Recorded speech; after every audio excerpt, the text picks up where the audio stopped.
ಕೈಗಳನ್ನು ಸ್ವಚ್ಛವಾಗಿ ತೊಳ್ಕೊಂಡು ಊಟ ಮಾಡಬೇಕು. ಅದಕ್ಕೆ ಕೈಗಳನ್ನು ಹೆಂಗೆ ತೊಳ್ಕೊಬೇಕು ಅನ್ನುವಂಥ ಒಂದು ವಿಧಾನ ಐತೆ ಅದಕ್ಕೆ. ಅದಕ್ಕೋಸ್ಕರ ನಾವು ಫಸ್ಟ್ ಕೈ ತೋರಿಸ್ಕೊಂಡು ಸೋಪ್ ಹಚ್ಕೋತೀವಿ. ಸೋಪ್ ಹಚ್ಕೊಂಡು ಹಿಂಗೆಲ್ಲ ಮಾಡ್ಬೇಕು. ಮಾಡಿ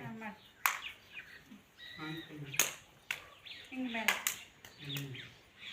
ಮಾಡಿದ್ರೆ ಈ ಕಡೆ ಎಲ್ಲ ಹೊಲಸೋಕು. ಆಮೇಲೆ ಇಲ್ಲಿ ಬಟ್ಟೆ ತುದಿ ಒಳಗಿರುವಂಥ ಹೊಲಸೋಗ್ಬೇಕಂದ್ರೆ ಹಿಂಗೆ ಮಾಡಬೇಕು.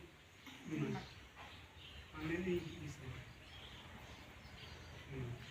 ಆನಂತರ ಇದು ಹಿಂಗೆ ಮಾಡಿ ಎಲ್ಲ ಹೋಗ್ತೈತಿ.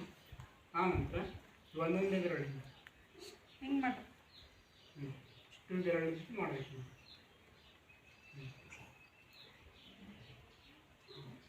ಆನಂತರ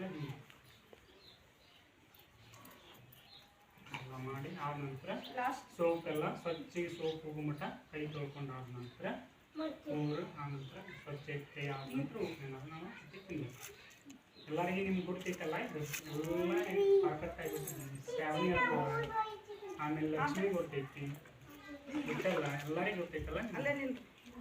ಆಯ್ತು ಬಂದು ಮಾಡಿ.